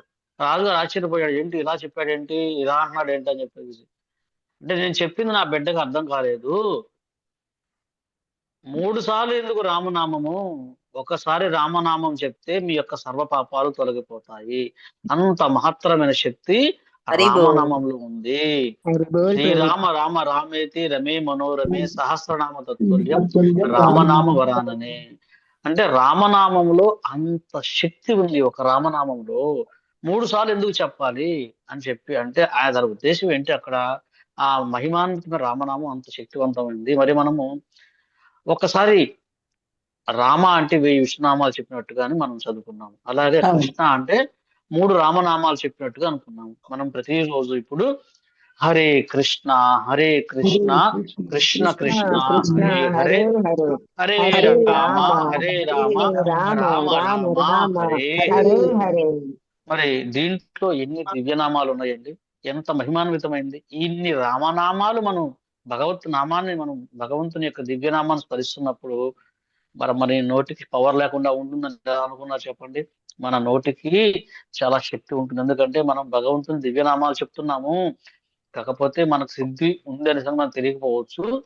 అందుకని మన నోటితోటి ఎవరిని కూడా మనము శపించరాదు, ఎవరిని కూడా ఒక మాట తప్పు మాట అనకూడదు. ఒక మాట ఎప్పుడు కూడా ఏదన్నా వాళ్ళు మన పట్ల అపరాధం చేసినా సరే, అయ్యో స్వామి, ఈ బద్ధజీవుడు ఈ విధంగా తప్పు చేస్తున్నాడు, దయచేసి అతనికి సరైన బుద్ధినివ్వండి. అందుకే మనము ఆ క్షమాగుణం, ఏదైతే చైతన్య మహాప్రభు జగాయ మదాయి వాళ్ళు హింసించినప్పుడు నిత్యానంద ప్రభు కృప చూపించాడు, అటువంటి నిత్యానంద ప్రభుకి మనం వారసులము, మనం ఆయన శిష్యులు, మనం అందరం కూడా. అందుకని మనందరికీ ఈ యొక్క, అంటే నేను చెప్పేది ఏంటంటే, ఈ అష్టసిద్ధులు మనకి రావా అంటే, మనం దివ్యనామం చెప్తున్నాం ఒకటి, మనందరికీ కూడా కొంత దివ్యనామం చెప్పే ఎవరికైనా అటువంటి శక్తి వస్తుందండి. అది మనం దాన్ని వ్యక్తపరచాలనుకో. ఇందాక మనం చూసాం, ఆ ఒక వ్యక్తి ఆయన కొద్దిపాటి తపస్సు రంగాన్ని వెంటనే ఆ యొక్క పక్షి వైపు చూసి పక్షి నాశనం అయిపోయింది. కానీ భక్తుడు తన పట్ల ఏదైనా అపరాధం చేసినా ఎవరైనా సరే, అతను ఏం చేస్తాడు, తృణాదపి సునీచేనా తరోరివ సహిష్ణున అమానిన మానదేన కీర్తనీయ సదా. తనకు వచ్చిన ఈ శక్తులన్నీ కూడా ఉన్నప్పటికీ కూడా దివ్యనామాన్ని ఆయన జపించడం వలన శక్తులు వస్తాయండి, ఆటోమేటిక్ గా మనకి ఆటోమేటిక్ వస్తాయి. చెప్పారు కదా, అష్టాంగ సిద్ధి కన్నా అష్టాంగ యోగం కన్నా కృష్ణ చైతన్యం ఉత్తమమైందంటే అది అర్థమైంది, అవన్నీ మనకు వస్తాయనే కదా అర్థం. అందువల్ల ఏంటంటే అది మనం కనిపించకపోవచ్చు. కానీ ఇప్పుడు అందుకే మీరు చూడండి, ఎంత గొప్ప గొప్ప వాళ్ళు కూడా మనం చెప్పినప్పుడు ఒకసారి మన మాట వాళ్ళు వింటారు. అంటే మనం కృష్ణుడి యొక్క గురించి చెప్తాం కాబట్టి కొద్ది రోజుల్లోనే వాళ్ళ చైతన్యం చేంజ్ వస్తుంది. మీరు చాలా మంది చూస్తుంటారు, మీరు ప్రసాదం చేస్తున్నారు, ప్రసాదం పెడుతున్నారు, ఏంటది, దాంట్లో ఎంతో మహిమానవుతం, దాంట్లో మనం చేస్తున్నాం కాబట్టి మరి అక్కడ చెప్పారు కదా, మనం విశ్వసించాలి. కృష్ణ చైతన్యం అనేది అష్టాంగ యోగంగా ఉత్తమమైందంటే, మరి ఇప్పుడు మనం వశీకరణ చేస్తున్నామా లేదా, వాళ్ళని వశీకరణ ఏంటంది, భగవత్ ప్రసాదంతో వాళ్ళని భగవంతుని వైపు మరలిస్తున్నామా లేదా, అంటే దానికన్నా ఇది ఉత్తమమైంది. అందువల్ల కృష్ణ చైతన్యం అనేది వీటన్నిటికన్నా చాలా అతీతమైంది. మనకి కూడా కొన్ని పవర్ అనేది ఉంటుంది. అంటే దివ్యనామం జపించే ప్రతి వ్యక్తికి ఆ పవర్ అనేది కంపల్సరీగా ఉంటుంది. అయితే అందుకనే మనకేం చెప్తారంటే ఎవరిని మనం నిందించకూడదు. ఎట్టి పరిస్థితుల్లో కూడా భక్తుడు ఎవ్వరిని దూషించడు. మన అంబరీష్ మహారాజు దుర్వాసుని ఎంత తన పట్ల తప్పు చేసినప్పటికీ కూడాను ఏ విధంగానూ ఆయన తన నోరు జారలేదు. అందుకని మనం ఆ విధంగా చేయడానికి ప్రయత్నం చేయాలి. హరే కృష్ణ మాతాజీ, మీ ప్రశ్నకి సమాధానం అదే మాతాజీ. అవును ప్రభుజీ. ఓకే, మన శిక్షా గురువులు కూడా చెప్తారు కదా, హరినామాన్ని మనం జపిస్తున్నాము, ఎవరిని ఏమీ అనొద్దు, మన నోటికి మంచి ఇది ఉంటుంది. మనకు కూడా అష్టాంగ యోగులు పొందిన దానికంటే ఎక్కువ ఫలితాన్ని పొందుతాము అని చెప్పి. ఉత్తమైంది, చాలా ఉత్తమైందండి. ఇది చాలా దివ్యమైంది అని చెప్పారు కదా. నేహావిక్రమ నాశోత్స ప్రత్యవాయున విద్యతే స్వల్పమప్యస్య ధర్మస్సు ప్రాయతో మహతో భయా. మనం చేస్తున్నాము ఏంటంటే కొద్దిపాటి సేవ చేస్తే ఎంత ఉంటే మరి మనం పరిపూర్ణంగా సేవ చేయగలిగితే భగవంతునికి ఆయన ఎంత ఆనందమిస్తాడు మనం అని చెప్తాడు. ఒక్క అడుగు మీరు వేయండి, నేను 100 అడుగులు వేస్తాను అని చెప్పేసి. అందుకని మనం ఆయన మన వైపు ఒక్కసారి మన భగవంతుడి వైపు చూస్తేనే ఇలా ఉన్నప్పుడు మరి ప్రతినిత్యం ఆయన వైపు చేస్తుంటే ఆయన మనం రక్షించడా ఏంటి, మనల్ని కాపాడా ఏంటి, మనల్ని గమనించడా ఏంటి. అందుకని ప్రతిదీ అన్ని యోగాల కన్నా కూడా అందుకే చెప్పారు కృష్ణ చైతన్యమే సర్వోత్తమ యోగము. ప్రపదల గ్రంథం కూడా రాశారు, కృష్ణ చైతన్యమే సర్వోత్తమైన యోగము, అన్నిటికన్నా చాలా ఉత్తమమైన యోగము మనం చేస్తున్నాము. ఈ యొక్క దీనివల్ల మన కర్మ అకర్మగా మారిపోతుంది అని చెప్పేసి మనం దీని ద్వారా తెలుసుకోవచ్చు. హరే కృష్ణ. హరే కృష్ణ. చాలా బాగా చెప్పారు ప్రభుజీ. ప్రభుజీ, భక్తి యోగిగా ఉన్నవాడికి ప్రత్యేకించి ఈ సిద్ధులు గడించడం కోసం ఎటువంటి ధ్యానం చేయక్కర్లేదు, ఆటోమేటిక్ గా ఈ సిద్ధులన్నీ కూడా వచ్చేస్తాయి. సహజంగానే వచ్చేస్తుంది. ఎందుకంటే ఇప్పుడు మనం చెప్పండి ఏంటంటే ఆయన మనకి ఒక ఆచార్యులు ఉన్నారు. ఆయన ఏమంటారంటే, నేను ముక్తి కోసం నేను ప్రయత్నం చేయాల్సిన అవసరం లేదు, ముక్తికాంత ముకుళిత హస్తురాలై అయ్యా నేను ముక్తిస్తాను ముక్తి దాచి అంటుందంట. అంటే ఏంటి, మనం భగవంతుని సేవలో ఉంటే ఆటోమేటిక్ గా, అందుకే చెప్పారు ఎవరైతే భాగవతాన్ని ఆశ్రయిస్తారో, ఎవరైతే భాగవతాన్ని సేవిస్తారో, ఎవరైతే మరి భగవద్భక్తుని సేవిస్తున్నారో దేవీ దేవతలు వాళ్ళకు సేవ చేయడానికి సిద్ధంగా ఉన్నారంట. మనం దేవీ దేవతలను వెళ్ళడం కాదు, అంటే దేవీ దేవతలను తక్కువైన వాళ్ళేమండి కాదు, వాళ్ళకి మనం అత్యంత గౌరవిస్తున్నాము. అంటే ఏంటి, కృష్ణుడి కార్యం చేసే వారికి దేవతలు కూడా సహకరిస్తారు, దేవతలు హెల్ప్ చేస్తారు. అయ్యా మీకు అంటే మనకు ఉన్న అడ్డంకులు తొలగిస్తుంటారు దేవతలు. ఏంటి వాళ్ళు చేసే ఒక్కొక్క దానికి ఒక్కొక్కరు ఆయన ఏమంటారంటే ఒక్కొక్క దానికి ఒక దేవత, దానికి అధిపతి అవుతుంటాడు. ఆయన చేస్తాడు, మనకున్న అడ్డంకులు తొలగించేస్తుంటాడు. అందుకే కృష్ణుడు కృష్ణ చేసే కర్మలన్నీ కూడా చాలా ఈజీ అయిపోతుంటాయి. మేము మొన్న పోయిన సంవత్సరము ఇక్కడ కొండవీడు అనే ప్రాంతంలో ఒకసారి పెద్ద బుక్ స్టాల్ పెట్టారు. బుక్ స్టాల్ అదే ఒక పెద్ద గవర్నమెంట్ కార్యక్రమం చేసింది. కార్యక్రమం చేసుకుంటే మొత్తం ట్రాఫిక్ అంతా ఆగిపోయింది. మేమేం చేద్దామంటే బుక్ డిస్ట్రిబ్యూషన్ చేద్దామని చెప్పేసి పెట్టుకుని, మాతో పాటు నిజంగా చిన్న చిన్న పిల్లలు వచ్చారు, వాళ్ళందరూ కూడా మాతో పాటు వస్తామని చెప్పేసి ఒక వ్యాన్ వేసుకొని మేము వెళ్ళాము. వెళ్ళిన తర్వాత మరి అయ్యో ఇంత ట్రాఫిక్ అయిపోయింది, కొండ ఎట్లా వెళ్ళాలని చెప్పేసి మేము చూసాము. ఎప్పుడైతే మా యొక్క ఇస్కాన్ వాహనాన్ని ప్రభుపాద్ వారి వాహనం చూశారో, ప్రభుపాద్ వారి అది దాని మీద ఉంటుంది ఫోటో, బుక్ డిస్ట్రిబ్యూషన్ చేసేలాగా, ఆ కానిస్టేబుల్ వెంటనే పలకుండా చెప్పేసి ఒక కాన్వాయ్ లాగా ఆయన పంపించేసేసి మేము శుభ్రంగా చక్కగా ఎక్కడి దాకా వెళ్ళాము, ఏదైతే ప్రోగ్రామ్ జరుగుతుందో ఆ ప్రోగ్రామ్ దాకా మా పుస్తకాలు తీసుకుని వెళ్ళాము. అక్కడి నుంచి కొద్ది దూరం మోసుకుంటే వెళ్ళి ఈ పుస్తకాలను తీసుకున్నాం. చిన్న చిన్న పిల్లలు కూడా వాళ్ళ స్థాయి దగ్గర పుస్తకాలు పట్టుకుని మేము వెళ్ళి అక్కడ స్టాల్ పెట్టాం. మిగతా అక్కడ ఏం చేస్తారు, చాలా మంది ఏం చేశారు, టిఫిన్ బళ్ళు, కూల్ డ్రింకులు, రకరకాల తినుబంటారాలు రకరకాలు పెట్టారు. మనము ప్రభుపాద్ వారి యొక్క దివ్య గ్రంథాలని అక్కడ వితరణ చేయడానికి వెళ్ళాము. చక్కగా చాలా మంది చాలా స్పందించారు, ఆ గ్రంథాలన్నీ కూడా తీసుకుని వెళ్ళిపోయారు. అసలు మాకు ఇబ్బంది కలగలేదు. అంతమంది ఫ్లోటింగ్ లో కూడా వెళ్ళేటప్పుడు కూడా అంతే, మా యొక్క వెహికల్ ఎక్కడ ఆగలేదు, పంపించేశాడు. అందువల్ల ఏంటంటే మనకి ఉన్న అడ్డంకులన్నీ తొలగించబడతాయి, ఖచ్చితంగా తొలగించబడతాయి.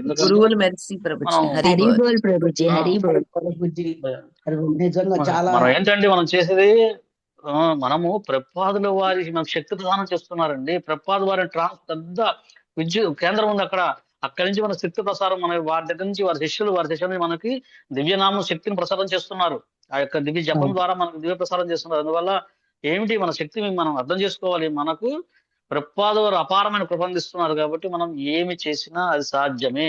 నేను మళ్ళా చెప్తున్నాను మాతాజీ, ఎందుకు చెప్తున్నాను, ఇది నా స్టోరీ కాదు, ఇది ప్రభుపాదుల వారి యొక్క ఆయన విజయం, ఆయన యొక్క కృపకి నిదర్శనం మాతాజీ.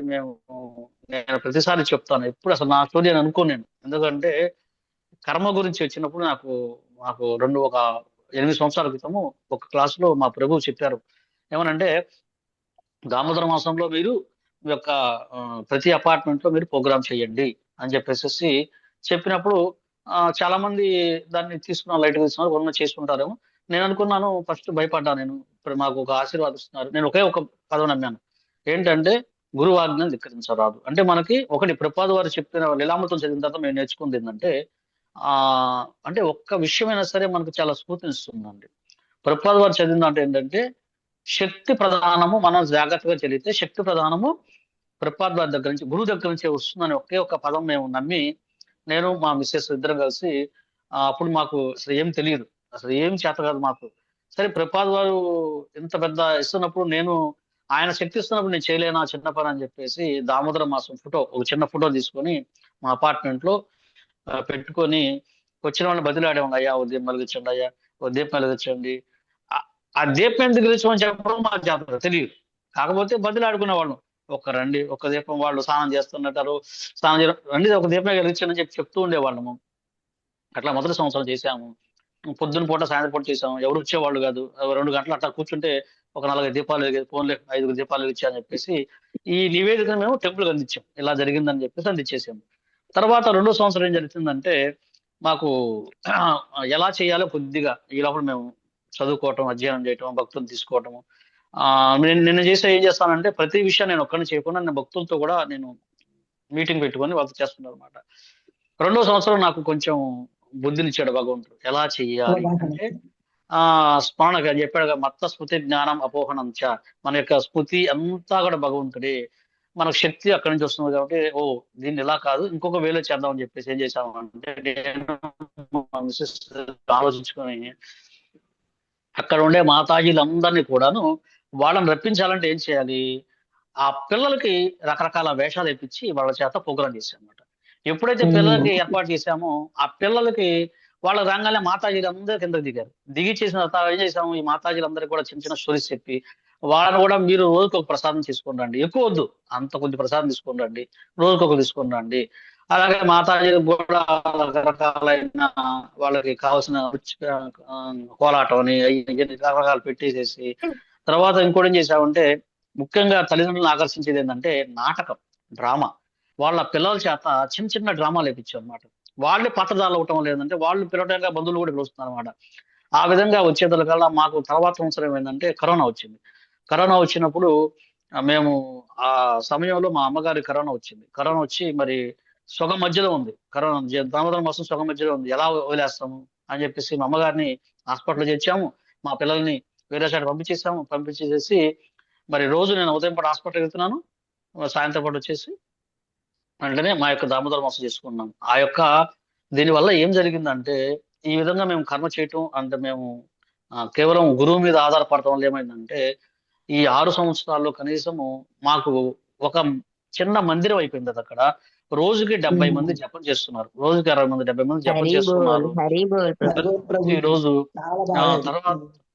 తర్వాత అక్కడ అపార్ట్మెంట్ లో ఒకసారి ఒక ప్రభు వచ్చారు. ప్రభు వస్తే ఆయన చూసుకుంటా వస్తున్నారు, అపార్ట్మెంట్ 100 ఫ్లాట్లు, ఒకరు నడుస్తూ జపం చేస్తున్నారు. ఆయన వెళ్తూ ఉంటే అపార్ట్మెంట్ లో కూర్చొని ఇంట్లో కూర్చొని జపం చేసుకుంటూ ఉన్నారు. ఏదో కొంతమంది ఆయన చూశారు జపం, ఇక్కడ ఎవరున్నారా ఇంత జపం చేస్తున్నారు అని వచ్చిన తర్వాత ఆయన అనుకోకుండా వచ్చారు. మేము తర్వాత చూపించేది అంతా కూడా. అంటే కేవలము ఆ విధంగా మేము చేసుకుంటూ మేము పవిత్రం కూడా కొద్దిగా మేము కూడా పురోగతి పొందడానికి అవకాశం లభించింది. కేవలం ఇది ఎక్కడి నుంచి వచ్చిందండి, శ్రీల ప్రభుపాద వారి యొక్క కృప, అపారమైన కృప, అపారమైన శక్తి మనకు ఇస్తున్నారు అన్నమాట. అందుకని మనం అర్థం చేసుకోవాలి, మనం కార్యం తలబెట్టండి, వెనకాల ప్రభుపాదుల వారి శక్తి మనల్ని నడిపిస్తుంది. కృష్ణుడి రూపంలో ప్రభుపాద వారు మన గురువు, వైష్ణవులు ఏదో విధంగా మనం హెల్ప్ చేస్తూనే ఉంటారు. అందుకని మనము ఒక అడుగు వేయండి. ముఖ్యంగా ప్రభుపాద వారికి ఇష్టమైంది భగవన్నామాన్ని ప్రచారం చేయటము, పుస్తక వితరణ చేయటం. ఈ 2 చాలా ముఖ్యమైన కార్యక్రమాలు. అందుకని పుస్తక వితరణ అనేది చాలా చాలా చాలా చాలా ప్రభుపాద సంతృప్తి పొందించం. ఆ విధంగా చేసుకున్నట్టయితే ముఖ్యంగా మనకి దామోదర మాసం కూడా చాలా గొప్పగా ఉంటుంది కాబట్టి ఈ విధంగా చేసుకున్నట్టయితే మనము కనీసం మనం పవిత్రం అవుతాము, పురోగతి చెందుతాము అనేది మనం చేసుకోవచ్చు అండి. హరే కృష్ణ.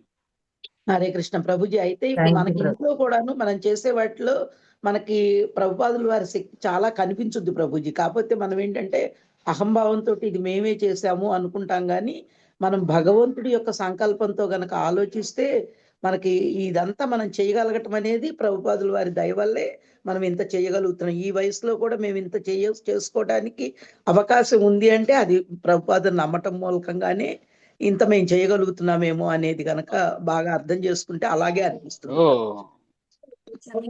మనము నేను పెద్దదాన్ని, చేయగలిగితే మరి ప్రపంచంలో అందరూ నేను మాత్రమే చేయగలుగుతున్నాను అనే అహంభావానికి పోతే అది అహంభావమే అవుతుంది. అది మనం చేసేది ఏమీ ఉండదు. మరి మనం చేయగలిగితే అందరిని తీసుకుని రావాలి కదండి, కొన్ని వందల మంది తీసుకుని రావాలి కదా. లేదు, మనకి గురువుల ఇంత కృప శక్తి లేనిది లేదు ఏది కేవలం. చేయలేం ప్రభుజీ. ఒక అడుగు వేయలేం అసలు అందుకే గురువుల కృప లేనిది. అందుకే మనకు చెప్తాడు, బ్రహ్మాండే భ్రమితే కోనే భాగ్యవాన్. ఎవరైతే భాగ్యవంతుడు ఉన్నాడో ఆయన గురుకృప లభిస్తుంది. కానీ మనకేం చేస్తారంటే ఎవరైతే గొప్ప అతనికి భగవంతుని పట్ల విశ్వాసం, భగవంతుని పట్ల ఆకర్షణ ఉంది, భగవంతుడు ఏం చేస్తారంటే భక్తుల్ని పరిచయం చేస్తాడు. భక్తుల ద్వారా వారి జీవితంలోకి గురువు వస్తాడు అనమాట. అంత తొందరగా ఏమీ ప్రాసెస్ కాదు. అందుకని మనకి ఈ విధంగా చేయగలుగుతున్నాం అంటే మనల్ని ఒక పనిముట్టుగా మనం ప్రభుపాదుల వారి పనిముట్టుగా మనం ఉపయోగించుకుంటే మనము ఖచ్చితంగా ఇప్పుడు మన పరమ పూజ్య జయపత్తా గోస్వామి గురు మహారాజు గారు ఆయన ఏమంటున్నారు, దయచేసి నేను ఇప్పుడు చేయలేకపోతున్నాను, నాకు మీరు హెల్ప్ చేయండి అని చెప్పేసి చెప్తున్నారు. అందుకని వారు అక్కడే ఉన్నప్పటికి కూడా వారి యొక్క శిష్యులుగా, వారి యొక్క మనం అందరూ శిక్షణ తీసుకునే వాళ్ళలాగా వారి చేతి మనము, వారి వేళ్ళు మనము, వారి కాలు మనము, వారి ఆలోచన మనము, ఆ రూపంలో మనం మనల్ని ఆయనకన్నా శక్తి అందిస్తుంటారు అనమాట. అందుకని మనకు అవకాశం ఇవ్వడానికి నిజంగా ఆయన మనకు అవకాశం. ఒకసారి గురు మహారాజుని ఆయన ఒకసారి అన్నారంట, మీరు చాలా నీరసంగా ఉన్నారు, మీరు జపం చేయలేకపోతున్నారంటే ఆయన గట్టిగా అరిచారంట, గౌరంగా అని పెద్దగా అరిచారంట. పెద్దగా అరిసి హరే కృష్ణ అని పెద్ద విగ్రహం అరిచి అక్కడ వాళ్ళందరూ ఆశ్చర్యపోయారంట, గురు మహారాజుకి శక్తి ఉందా అని చెప్పేసి. ఎందుకంటే ఆయన ఒక పవర్ హౌస్ అనమాట. అందుకని మనం వారి యొక్క దృష్టిలో చాలా శక్తివంతులు అనమాట. మేము వారి స్వయంగా గత ఏప్రిల్ నెలలో మదురై వచ్చారు. మదురై వచ్చినప్పుడు మేము అక్కడ ఆడిటోరియంలో దాదాపు 5,000 మంది ఉన్నారు. 5,000 మంది ఉలిక్కి పడిపోయారు. ఆయన యొక్క భగవంతుని ఉచ్చారణ చేసిన స్థితికి ఆయన పెద్దగా భగవన్ నామస్మరణ చేస్తే 5,000 మంది దెబ్బకి మత్తు వదిలిపోయిందనమాట. ఎలర్ట్ అయిపోయారన్నమాట. ఒక్క క్షణము భయపడిపోయారన్నమాట. అంత సింహగర్జన చేశారన్నమాట హరే కృష్ణ మంత్రాన్ని. అందువల్ల వారు అటువంటి గొప్ప గొప్ప వారు మన దగ్గర ప్రభుపాదుల వారి శిక్షణ మనకు ఇవ్వడానికి వారు అటువంటి వారిని ఏర్పాటు చేశారు. మనం నిజంగా చాలా అదృష్టవంతులు అండి. మన అంత భాగ్యవంతులు ఎవరు లేరు, భూమి మీద లేరు అసలు. హరే కృష్ణ. ప్రభుజీ ఇది మళ్ళీ ఖచ్చితం ప్రభుజీ. నిజంగా గురువుల దయ వల్లే మనం ఏదైనా చేయగలం. వాళ్ళ నుంచే మాకు ఆ బ్లెస్సింగ్స్, ఆ శక్తి అనేది వస్తుంది అనేది ఖచ్చితం ప్రభుజీ. 200% ఖచ్చితం. నేనైతే పర్ఫెక్ట్ నమ్ముతున్నా ప్రభుజీ. నేను కూడా ప్రభుజీ. గురు దయ లేనిదే మనం ఏమీ చేయలేము. ఇంత దాకా వచ్చాము అంటే ఆయన కృప, ఆ ప్రభుపాదుల వారి దయ. అంతే అంతే మాకు. అంతే. అందుకని మనం ఏం చేయాలంటే మన బాధ్యత ఏంటంటే మనము కృతజ్ఞులుగా ఉండకుండా మనము ప్రభుపాదుల వారు మనకు ఎంత చేశారు కదా, మనం ఆయన ఎలా సంతృప్తి పరచాలి. ఇందా మనం చెప్పుకున్నట్టు పుస్తక వితరణ మనం ఆచరించటము. చివరి నిమిషంలో కూడా మీరు చూడండి, చివరి సెకండ్ వీడియో చూడండి. ఎవరైనా చూస్తే వారు చెప్పింది ఏంటంటే మీరు వర్ణాశ్రమాన్ని అనుసరించండి, మీరు విశుద్ధ స్థితికి రమ్మని చెప్పి లాస్ట్ లో ఆయన ఇన్ఫర్మేషన్ ఇచ్చారన్నమాట. ప్రభుపాదుల వారు పరమహంసలుగా మారండి, మీరు గృహస్థులందరూ కూడా పరమహంసలుగా మారండి అని చెప్పేసి ఆయన సమాచారం లాస్ట్ లో వారు చెప్పిన దాంట్లో ఉంటుంది. అందుకని మనం ఏ స్థితిలో ఉన్నామో ఆ స్థితిలోనే ఉండాలి. ఉంటూ మన యొక్క కార్యకలాపాలు కృష్ణుడితో అనుసంధానం చేసుకుంటూ గురువు ద్వారా మనం చేసుకున్నట్టయితే ప్రతిదీ కూడా అది ఒక యజ్ఞమే అవుతుంది, ఒక యజ్ఞం కింద అవుతుంది, అది అకారమే అవుతుంది అని చెప్పేసి ఈ శ్లోకం ద్వారా మనం అర్థం చేసుకోవచ్చు అండి. ఓకే అండి. అందరూ చాలా ఓపికగా పెద్దవాళ్ళు ఉన్నారు, మాతాజీలు ఉన్నారు, అందరూ కూడా దయచేసి చాలా శ్రద్ధగా ఉంటున్నారు. అలాగే మేము మా యొక్క ఈ సేవలను కూడా ఇంకా శ్రద్ధగా, ఇంకా ఎటువంటి అహంకారం లేకుండా ఇంకా శ్రద్ధగా చేయాలని కూడా పెద్దలు మాతాజీలు చాలా మంది ఉన్నారు. వారు దయచేసి మమ్మల్ని ఆశీర్వదించండి. హరే కృష్ణ. మమ్మల్ని కూడా ఆశీర్వదించండి ప్రభుజీ. ఇంకా ముందుకు వెళ్ళి ప్రభుపాదుల దీవెనలతో పాటు మీ దీవెనలు కూడా మాకు ఇవ్వండి ప్రభుజీ. ఖచ్చితంగా ప్రభు మాతాజీ. అందరూ మనం ప్రభుపాదు వారి యొక్క ఒక అపారమైన ఛత్రఛాయలో మనం అందరూ ఉన్నాం. ప్రపాద్ వారి యొక్క ఛత్రఛాయ ఎంతదంటే అది ఖండాంతరాలు విస్తరించింది అనమాట. అంటే మనకి శ్రీమద్ భాగవతము ఆ 4వ స్కందము 1వ 2వ అధ్యాయంలో 4వ అధ్యాయంలో ఉంటుంది అనమాట. అంటే ఏదైతే సతీదేవి తన దేహాన్ని త్యాగం చేసిన తర్వాత ఈ దేవీ దేవతలందరూ కూడాను శివుని కలవడానికి వెళ్తారు. వెళ్ళినప్పుడు అక్కడ ఒక మహా వటవృక్షం గురించి అక్కడ చెప్తారన్నమాట. ఆ భాగవత వర్ణన ఉంటుంది. అది ఆ వటవృక్షము కొన్ని వేల కిలోమీటర్లు, అది వందల కిలోమీటర్లు విస్తరించి ఉందంట. అది వటవృక్షం చూసినప్పుడు నాకు ఒకటి అనిపించింది, అది చదివినప్పుడు మనము అందరం కూడా ప్రభుపాదుల వారిని మహా వటవృక్షం మహా గుడు కింద మనం అందరూ ఆశ్రయం పొందుతున్నాము. ఆయన యొక్క కృప చాలా పెద్దది. ఆయన కృప చాలా పెద్ద. అన్ని దేశాలు, అన్ని ప్రపంచంలో అన్ని ఖండాలు అన్ని కూడాను ఆయన యొక్క గొడుగు కిందే ఉన్నాయి అని చెప్పేసి, అందువల్ల మనందరం ఆయన రక్షణలోనే ఉన్నాం కాబట్టి ఆయన సంతృప్తి పరచడానికి మనం ప్రయత్నం చేస్తుంటే చాలు మాతాజీ. భగవంతుడు గనక గోవర్ధన పర్వతాన్ని ఎత్తి బృందావన వాసులందరినీ దాని కింద పెట్టినట్టు ప్రభుపాదులు వారు జ్ఞానం అనే గొడుగు కింద మనందరినీ నిలబెట్టారు. కృప కృప కృప కరుణ అనే దివ్యనామం కింద మనల్ని ఉంచారు మాతాజీ. ఆటోమేటిక్ గా అన్ని వచ్చేస్తాయి. జ్ఞానము, వైరాగ్యము అన్ని ఆటోమేటిక్ దాని అంటనే వచ్చేస్తాయి. మనం పరిగెత్తుకుంటా వెళ్ళే పని లేదన్నమాట. ఎట్లాగైతే 2000 కాగితం ఉంటే మన దగ్గర దాంట్లోనే 10 ఉంది, 20 ఉంది, 50 ఉంది, 100 ఉంది, 500 ఉంది. మన దగ్గర హరినామం ఉంది. గురు కృప ఉంటే జ్ఞానం వస్తుంది, వైరాగ్యం వస్తుంది, అన్ని ఆటోమేటిక్ గా వచ్చేస్తుంది. అది మన ప్రభుపాద వారు చేసిన గొప్ప మహిమ అండి. ప్రభుపాద వారు చేసిన మహిమ ఎవరు చేయలేదు ఇంతవరకు, ఇంకా చేయబోరు కూడా. అంతా కూడా మనము చాలా చాలా అదృష్టవంతులు. మనందరూ అదృష్టవంతులేనండి. చాలా భాగ్యవంతులు మనం. ఇది అర్థం చేసుకుంటే చాలు. ధన్యవాదాలు. చెప్పారు. హరే కృష్ణ ఒక 5 నిమిషాలు ఎవరైనా ప్రభుపాదుల వారి గురించి హరే కృష్ణ ప్రభుజీ దండ ప్రమాణాలు. మేము పొద్దున్నే వచ్చి కూర్చొని మా కోసం మీరు ఇంత టైం వెచ్చించి చెప్తున్నారు అనేసి అంటే మాకు ఆ కృప ఉండబట్టే ప్రభుజీ. లాగా శ్రీల ప్రభుపాదులు ఏంటి ఏ విధంగా చేశారు ఆయన సేవలు, అవి ఎలా మనము అవి తెలుసుకోవాలి, ఆ విధంగా నడుచుకోవాలనే బాట అదంతా వేసిందంతా మీరే ప్రభుజీ. లేకపోతే అసలు మాకు తెలిసేదే కాదు. కృప ప్రభుజీ మాకు ఇలా వచ్చింది అంటే గురువుల కృప, శిక్షా గురువుల కృప ప్రభుజీ. అందరూ శిక్షా గురువులకి కృప మేము రుణపడి ఉన్నాం ప్రభుజీ. చాలా చాలా ప్రభుజీ. Thank you. జయ గురుదేవ్. హరే కృష్ణ ప్రభుజీ. హరే కృష్ణ ప్రభు దండత్ ప్రణామాలు. హరే కృష్ణ ప్రభుజీ దండత్ ప్రణామం. హరే కృష్ణ ప్రభుజీ దండవత్ ప్రణామాలు. హరే కృష్ణ అండి. అందరికి ధన్యవాదాలు. మనం ఇక్కడితోటి ఈ యొక్క సెషన్ ని ముగిద్దాము. హరే కృష్ణ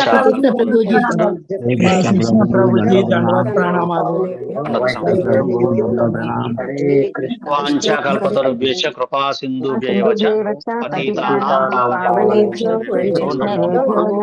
గౌరీ వైష్ణవ భక్తవృందకి జై. నామాచార్య దాసకి జై. కృపా की जय, गुरुदेव की जय. तथाय गौर प्रेमानंद जय. हरि హరి బోల్. హరే కృష్ణ ప్రభుజీ. హరే కృష్ణ ప్రభుజీ. ధన్యవాదాలు ప్రభుజీ. హరే కృష్ణ. హరే కృష్ణ. మనం ఈ రోజు విన్న ఈ క్లాస్ యొక్క చైతన్యంతో మనందరం కూడా ఇంకా ఉత్సాహంతో మనం ఈ రోజు అంతా కూడాను మనం అకర్మ చేయడంతో ప్రభుపాద వారి యొక్క సంతృప్తి పరచడానికి మన కర్మలు చేసుకుంటూ భగవన్నామ స్మరణ చేస్తూ మన జీవితాన్ని కొనసాగిద్దాం. హరే కృష్ణ.